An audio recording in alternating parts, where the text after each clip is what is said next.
আসসালামু আলাইকুম রহমতুল্লাহি ওয়া বারাকাতুহু। হাঁটি হাঁটি পা পা করে বিদায় নিল 2025 সাল।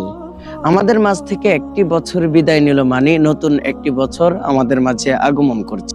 সে আগমন উপলক্ষে আমরা করছি আনন্দের নামে, উৎসবের নামে বিভিন্ন অন্যায় অবিচার।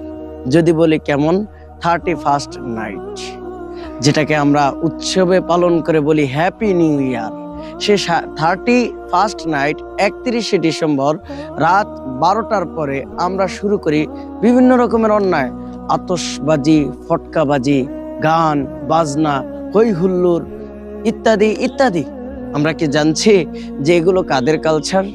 রাসূল আকরাম সাল্লাল্লাহু আলাইহি ওয়াসাল্লামের শিক্ষা তো এটা নয়।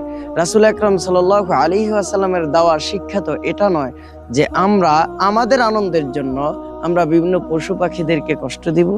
রাসূল আকরাম সাল্লাল্লাহু আলাইহি ওয়াসাল্লাম বলেছেন যে তোমরা বিনা কারণে গাছের একটা পাতাও পর্যন্ত তোমরা ছিঁড়ো না। সে জায়গায় আমরা কি করছি? আমরা আতশবাজি, ফটকাবাজির মাধ্যমে বিভিন্ন পাখিদেরকে আমরা হত্যা করছি। বিভিন্ন মুরব্বী অর্থাৎ বৃদ্ধ মহিলা হতে পারে, ছোট একটা শিশু হতে পারে, নবজাতক শিশু যারা অসুস্থ, আপনার এই আতশবাজি, ফটকাবাজির কারণে তাদের খুব কষ্ট হচ্ছে। মুসলমান তো অন্য কাউকে নিজের স্বার্থের কারণে কষ্ট দিতে পারে না। এটা রাসূল আকরাম সাল্লাল্লাহু আলাইহি ওয়াসাল্লামের শিখানো আদর্শ নয়।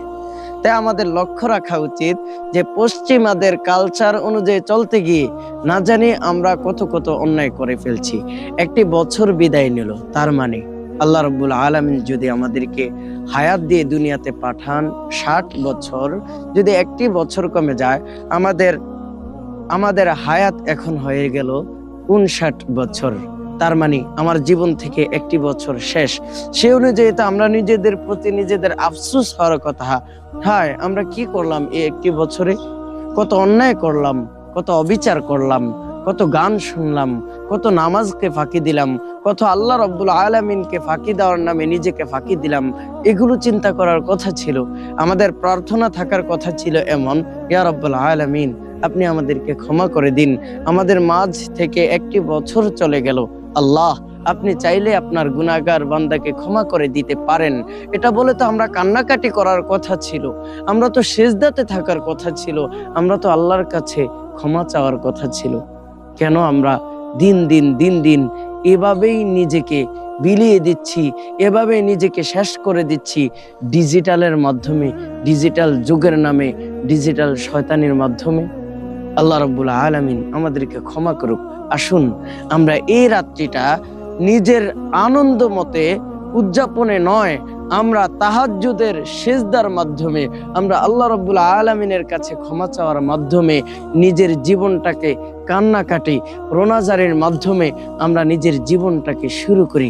আল্লাহ রাব্বুল আলামিন আমাদের সামনের জীবনটাকে আরো সুন্দর করে দেখ, বেগুনা মাসুম হিসেবে আমাদেরকে কবুল করে নিন। আমিন। ওয়া আখির দাওয়ানা আনিল হামদুলিল্লাহি রাব্বিল আলামিন। ওয়াসসালামু আলাইকুম ওয়া রাহমাতুল্লাহি ওয়া বারাকাতুহু।